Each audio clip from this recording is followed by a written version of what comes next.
뭐라 그럴까, 찍힐 수도 있는 거죠. 얘는 왜 자꾸 심의를 넣는 거야? 왜 우리한테 불만을 제기해? 이럴 수도 있거든요. 그래서 그 심의 제도를 좀 변경해야 되는 뭐 그런 이야기도 하셨어요. 예, 앞에 여기 두 번째 줄에 계신 분. 근데요, 제가 진로에 대해서 좀 말씀드려도 돼요? 오늘 진로에 대한 생각은 역시 청소년 관람불가에서 지금 이제 15세가 되니까 진로에 대한 고민이 많으시네요. 네. 제가 저희 부모님께서는 영화 공부를 하고 싶은데 반대를 하세요. 근데 제가 20살이 돼서 영화 공부를 할 수 있을까요? 저는요, 그 영문학과 간다고 저는 이제 대학을 들어간 게 31년 전이에요. 정말 늙었죠, 이제. 정말 왜 이렇게 늙었는지. 어쨌든.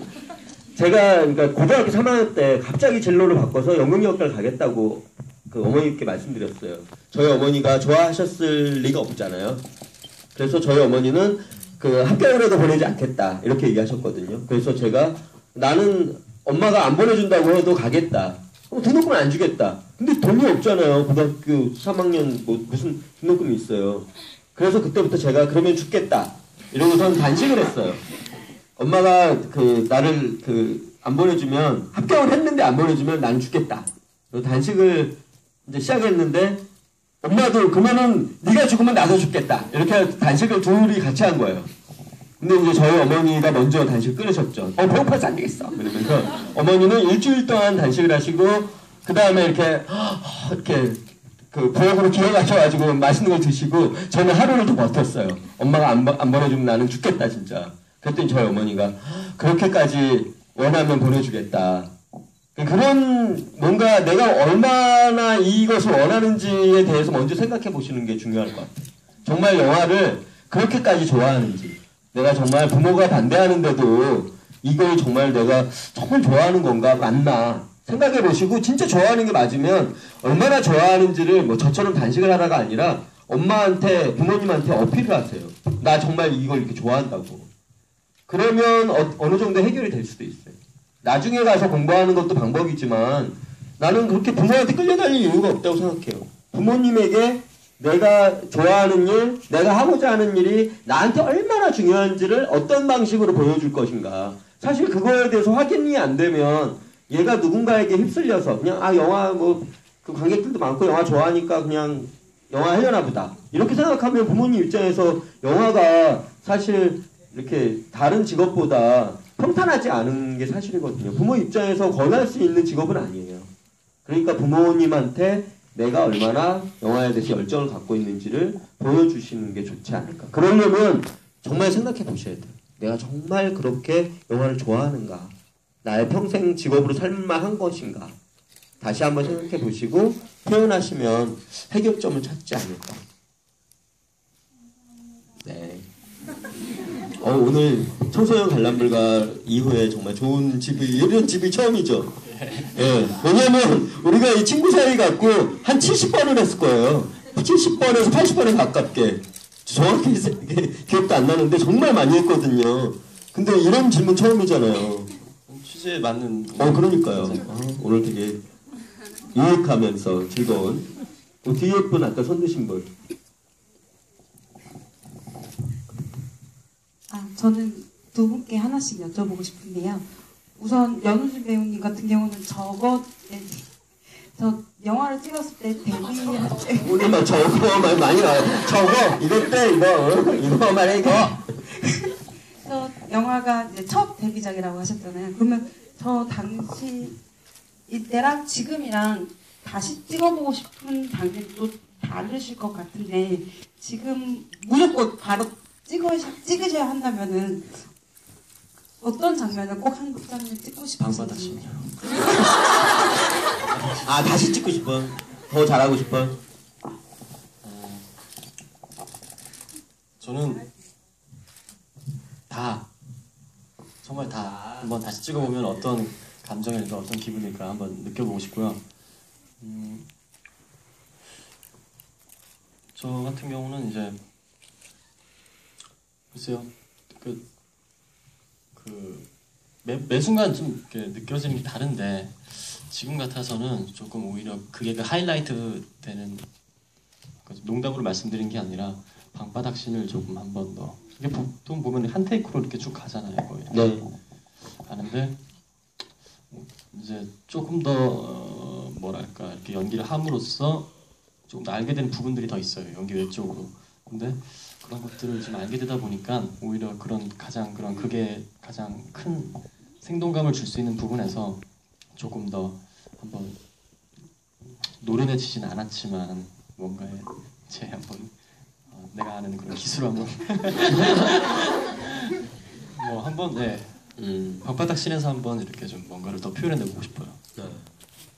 아 그리고 전 감독님께 또 하나 여쭤보고 싶은 게 저도 소설한 때부터 지금 계속 봐오고 있거든요. 아 정말요? 감사합니다. 소설한 때는 현진 배우랑 해석 배우고 이 영화는 지금 연우진 배우랑 재훈 배우고 두견원장 때는 지금 송영진 아까 나왔던 송영진 배우가 나왔던 것도 봤는데 감독님이 영화를 찍으실 때 그 배우를 선택하는 기준이 최소한 이거는 돼야 된다는 게 어떤 게 있는지. 일단 저는 1번이 얼굴이에요.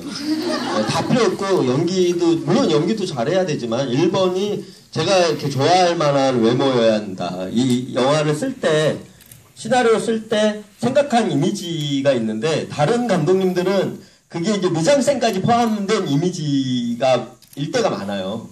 어떤 감독님, 대부분의 감독님들이 그런데 나는 일단 배우의 얼굴을 제일 놓고 먼저 쓰거든요. 지금 이제 그 새로 쓰는 시나리오도 얼굴이 이렇게 있어요. 이게 배역이 있으면 그건 이런 얼굴이어야 돼. 뭐 이런 게 있거든요. 그런 점에서 이제 1번이 그 얼굴이고 그래서 제가 좋아하는 얼굴이 그 한 명 정도는 꼭 있어야 되는. 그러니까 이제 예를 들면 그 소서만 때는 현진이가 꼭 나와야 그런 정도의 그 배우는 꼭 나와줘야 되고 그리고 이제 친구 사이에서는 우진이 같은 배우가 꼭 나와줘야 되고 뭐 이런 게 있는 거죠. 그게 이제 기본적으로 저는 얼굴이 제일 중요하다. 배우가 가장 그 자기 연기를 가장 많이 보여줄 수 있는 게 이제 그 얼굴이잖아요. 게다가 이제 애니메이션이나 이런 거랑 정말 다른 게 이 얼굴 근육이 표현하는 정말 수만 가지가 있거든요. 그것을 통해서 관객들이 이렇게 감정을 이렇게 받아들이는 거기 때문에 저는 기본적으로는 얼굴이 제일 중요한 것 같아요. 그래서 처음 봤을 때 머리 빼고는 다 괜찮아. 뭐 이런 거였어요. 이렇게 우진 군도 처음 봤는데 딱 들어오는데 뭐 쟤는 머리만 빼고 되겠다 이거. 그래갖고 일단 이렇게 보시면 이렇게 머리 깎았잖아요. 얘는 짧게. 쟤는 무조건 그 민수야. 석기가 아니고 민수야. 뭐 이런. 답변은 되었나요? 네, 감사합니다. 네. 다른 질문 있으신 분? 여기 맨 앞줄에. 청소년은 아니세요? 청소년 같아요. 감사합니다. 네. 저는 두 가지 있는데요. 연우진 배우님한테 여기 영화 보면 배드신도 물론 그렇지만 춤추고 노래하시는 부분 있잖아요. 근데 만약에 지금 다시 하신다면 요즘에는 이제 뭐 패러디 같은 거 많이 하잖아요 연예인들이. 그래서 뭐 트러블 메이커라든지 아니면 현아 뭐 이런 24시간? 네, 24시간이 무전처럼 네, 그런 것처럼 도전하실 수 있는 게 있다면?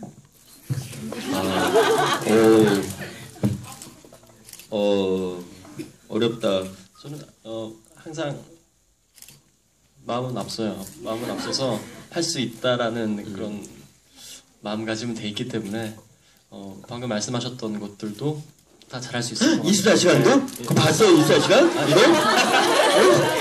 뭐 영화에 필요하다면 영화에 필요한 부분이라면 당연히 이제 가감 없이 이제 할 수 있는 그런 용기는 충분히 있고요. 네, 그래서 용기는 많은 분이에요 진짜. 네, 저는 그때 당시에도 그랬고 항상 마음은 앞섰던 것 같아요. 아니 진짜 그 용기는 이 사람을 따라갈 수 없는 부분이 있어요. 왜냐면 처음 연기하는데 그 방바닥 씬도 그 시나리오에 있었을 거잖아요. 얼마나 그 두려웠겠어요 사실.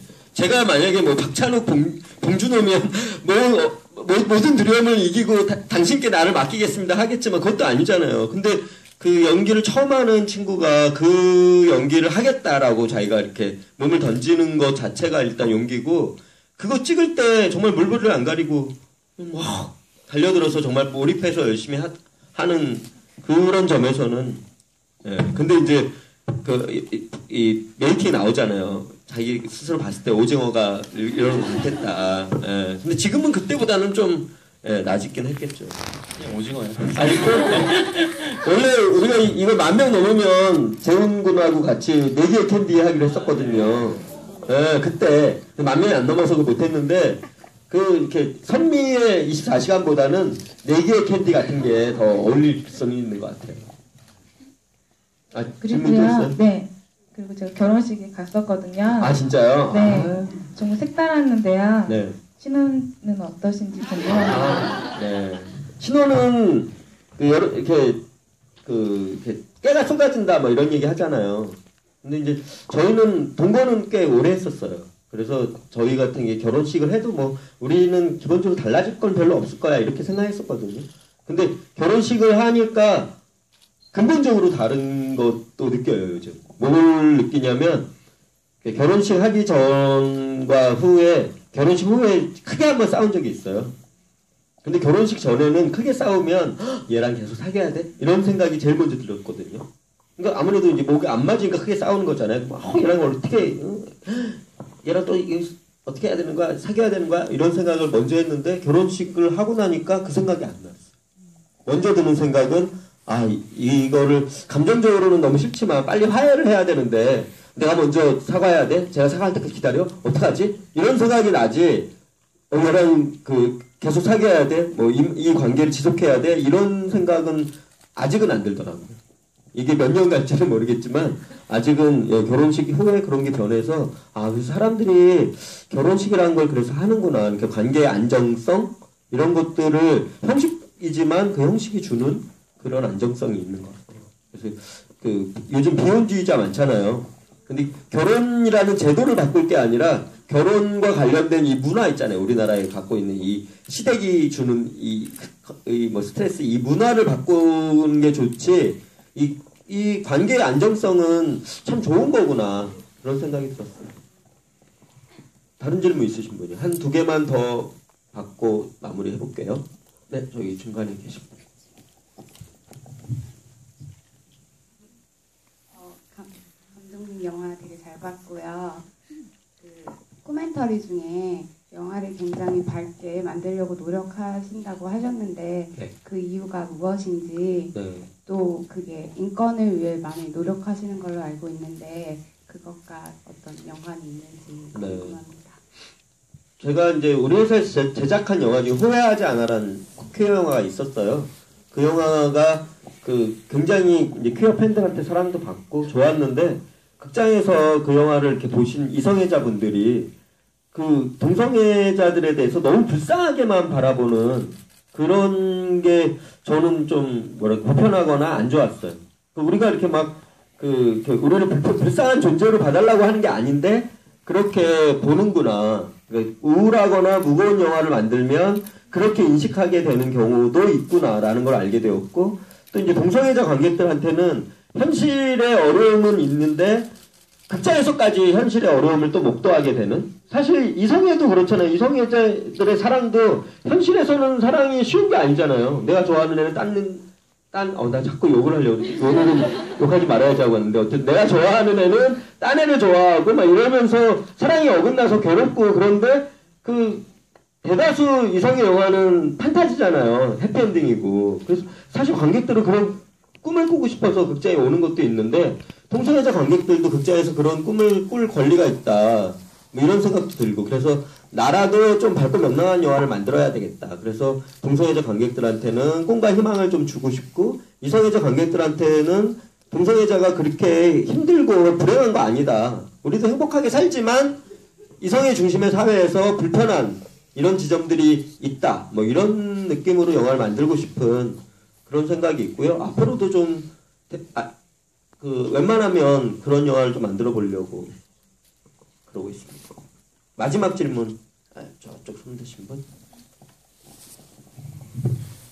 마지막 질문이라니까 네. 전체적으로는 두 분 다 이제 5년 만에 다시 보게 되는 거잖아요. 친구 사이라는 영화 다시 재개봉한 거니까 네. 전체적인 소감이 어떤지 그리고 우진 오빠는 5년 동안 또 배우로 많이 성장하셨는데 만약에 내가 지금의 상태로서 좀 더 그때 이렇게 했다면 좀 더 좋았을 걸 하는 아쉬웠던 장면 아까 뭐 방바닥신이라고 말씀을 하셨지만 그런 거랑 감독님은 편집 과정에서 혹시 아쉽게 못 넣었다든지 뭐 나중에 다른 영화를 또 찍는다면 이런 장면을 꼭 넣고 싶다. 네. 우진 씨부터 할까요? 네, 참 아까도 말씀드렸다시피 5년 만에 이렇게 정말 오랜만에 또 관객들이랑 인사드리고 또 감독님과 함께 이런 시간 갖게 됐는데 정말 그때 생각들이 많이 나는 것 같아요. 그래서 정말 올 2014년 시작하면서 참 좋은 자리를 가졌구나 그런 기분이 들어요. 그래서 올 한 해도 제가 정말 부지런하게 일해서 또 친구 사이만큼의 이런 좋은 작품을 찍어야겠다라는 생각이 참 들고요. 그때는 이제 이 영화 찍을 때 당시 같은 경우는 항상 그런 의욕과 그런 욕심이 많아서 지금은 또 그러려니 생각을 해요. 그냥 지금 뭐 어차피 돌릴 수 없는 것들인데 근데 그런 하나하나의 모든 어떠한 것들이 저한테 운명이 돼서 참 지금도 이렇게 연기를 할 수 있구나 그런 고마움을 느끼고 있거든요. 그래서 친구 사이는 정말 뭐 아쉬움 이런 건 전혀 없어요. 그러니까 당연히 연기적으로 이런 것들에 대해서는 더 보완을 하면서 앞으로 제가 더 발전을 해야겠지만 그때 어떻게 찍고 싶다. 그러니까 찍게 되면 뭐 다시 한번 방바닥 씬을 제일 처음에 찍고 그리고 이제 점차 한번 다시 찍음으로써 한번 느끼고 싶은데 그때 그런 열정, 그때 그런 욕심 그런 것들을 제가 따라갈 수 있을런지는 잘 모르겠고 아무튼 오늘 이렇게 함께 할 수 있어서 너무 기뻤고요. 저 또한 이제 관객 여러분들한테 많은 걸 얻고 가는 것 같아서 한번 또 오늘 굉장히 기분 좋은 자리가 된 것 같아요. 네. 저는 최근에 이제 시나리오 집필을 어느 정도 얼추 끝내고 이제 캐스팅을 막 시작하려는 단계에 있어요. 그래서 이제 그런 단계를 가지면서 어떤 영화를 열심히 찍고 싶은데 이 환경이 만들어져야 영화를 찍을 수가 있는 거잖아요. 캐스팅도 돼야 되고 투자도 돼야 되고 이번에 이제 찍으려고 하는 영화는 제작비 진짜 비싼 거거든요. 조선시대 사극이에요. 그러다 보니까 막 50억 넘는 돈이 필요한데 그러면 이제 이렇게 뭐 그런 환경이 안 만들어지면 영화를 못 찍을 수도 있거든요. 근데 이게 오늘 와보니까 영화 더 찍고 싶다. 빨리 영화 찍고 싶다. 뭐 그런 생각이 들고 뭔가 이렇게 좋은 에너지를 받고 가는 것 같아요. 그리고 만약에 이제 친구 사이란 영화를 다시 찍는다면 저는 이 방바닥신 다음에 엄마랑 민수랑 석이랑 같이 여관방 안에서 이렇게 앉아서 이야기하는 장면이 원래 시나리오에도 있었고 찍었었는데 이제 그걸 뺐었거든요. 잘 안 찍혀서. 근데 그 장면을 좀 잘 찍어서 넣었으면 좋았겠다. 그게 이제 이게 짧은 단편이어서 이제 좀 아쉽지만 엄마한테 들키고 나서 그걸 보는 엄마와 들키는 아들이 과연 그 다음에 어떻게 되었을까 이게 뭔가 이렇게 석연치 않은 뭔가 이렇게 말끔하지 않은 감정 뭐 이런 것들이 그 장면이 들어가면 조금 더 이렇게 채워질 수는 있거든요. 제가 작년에 샌프란시스코의 두 번의 결혼식과 한 번의 장례식이라는 영화를 갖고 영화제를 갔었는데 그때 이제 백인 남자 관객이었는데 친구 사이를 너무 좋아한다는 거예요, 자기. 그러면서 친구 사이를 장편으로 만들어 달라고 백인 남자 때 그래서 그게 장편이 될까요? 그러면 그 사람이 막 자기가 이래서 막 설명을 하는데 그분도 이제 그런 느낌으로 이야기하셨어요. 이렇게 이 엄마와의 관계 이 부분에 대해서 관객들한테 이렇게 잘 이렇게 알려줄 수 있지 않겠냐. 석이와 그 엄마 뭐 이런 관계들이 장편으로 가면 그래서 뭔가 내가 좀 더 이렇게 조금 영화를 찍기 좋은 환경에 감독이 됐을 때 지금 뭐 이런 흥행 감독이 되면 좀 이렇게 영화를 찍기 좀 좋은 환경이 되잖아요. 그럴 때 다시 이렇게 장편으로 저예산이지만 장편으로 한번 고민해 봐야 되겠다. 좀 이야기를 더 이렇게 만들어서 그러면 재밌을 것 같은 그런 생각이 들고요. 그리고 오늘 이제 우진 씨도 오랜만에 만난 건데 앞으로 그 언젠가 한번 좋은 영화에서 제가 다음에 찍을 영화는 퀴어는 아니거든요. 조선시대 미스테리 액션이에요. 근데 이제 이렇게 버디무비라서 어떻게 보면 그 겉모습은 퀴어가 아닌데 아는 사람들이 보면 저거는 정말 키스는 안 하지만 정말 키스보다 더 진한 배드신보다 훨씬 더 진한 어떤 기운이 있는 그런 영화를 한번 해보려고 그래요. 이렇게 대놓고 퀴어를 하니까 관객도 별로 없고 투자가 안 되고 그래서 힘들어서 이렇게 한번 대중적인 영화를 하려면 이렇게 겉모습은 퀴어가 아닌 걸 한번 해보려고 그래서 하려고 그러는데 그 뭐 어쨌든 좋은 영화에서 우진 씨랑 한번 다시 해봐야 되겠다. 내가 그 친구 사이 할 때 연우지란 배우하고 어떤 장면 찍을 때 어떤 기분이었지 막 이런 게 막 생각이 나더라고요. 그래서 앞으로 뭐 이렇게 제가 다시 우진 씨하고 퀴어 영화를 하는 거는 좋지는 않을 것 같아요. 당분간은. 그래서 우진 씨도 조금 더 이렇게 뭐 연기자로서 연륜, 나이도 연륜 뭐 이런 게 생기면 퀴어 영화를 뭐 이렇게 나이 들어서도 할 수도 있잖아요. 뭐 브로크백 마운틴 같은 영화, 뭐 좋은 영화들 많으니까. 근데 이제 그렇게 되면 몰라도 당분간은 퀴어가 아닌 영화로 우진 씨랑 한번 만나서 뭔가 이렇게 좋은 영화를 다시 찍어보면 감독과 배우로서 뭐 그런 기분도 있을 것 같아요. 요즘 마지막으로 이제 우진 씨 요즘 근황에 대해서 올해 어떨지. 뭐 저도 이제 최대한 빨리 하고 싶은 마음은 항상 굴뚝 같고요. 이제 제가 그 남자가 사랑할 때 드라마 끝나고 좀 재충전의 시간을 꽤 가졌어요. 올해는 정말 좀 이렇게 네? 네, 근데 저는 올해는 좀 진짜 청마해답게 열심히 뛰겠습니다. 지켜봐 주시고 올해는 정말 좀 이렇게 많은 작품으로 인사드릴 수 있는 한 해가 될 수 있을라나? 아무튼 노력하고 있으니까요. 네, 조만간 좋은 소식 기대하고 계시면 좋겠습니다. 그건 아직 비밀이에요. 뭐 하는 거는? 예? 아직 뭐 그거는 아직 뭐 그렇구나. 예, 아직 예. 뭐 이렇게 바로 뭐 할 것 같아요. 뭐 여러모로 이렇게 좀 네. 네. 그래서 여러분 조금만 기다리시면 우진 씨를 어디서 이렇게 좀 보실 수 있으니까 막 기다림이 지쳤겠지만 팬들 입장에서는 사실 몇 달도 되게 길잖아요. 도대체 왜 안 나오는 거야? 남자가 사랑할 때로 이렇게 뭔가 확 올라갔을 때 그 다음에 더 빨리 막 좋은 거 보고 싶은데 왜 안 나오나 막 이렇게 기대하시잖아요. 조금만 참아주시면 우진 씨의 또 다른 모습, 다른 캐드리면서 오늘 정리를 해보겠습니다. 일어서지 않으려고 했는데 일어서면 이렇게 가만히 앉아있으면 키차이 별로 안 나는데 오늘 오랜만에 극장에서 그 친구 사이와 함께 그리고 연우진 그리고 관객들 수고하셨습니다. 네, 오늘 정말 너무 뜻깊은 의미 있는 시간이었습니다. 너무 고맙고요. 네, 새해 복 많이 받으세요. 고맙습니다.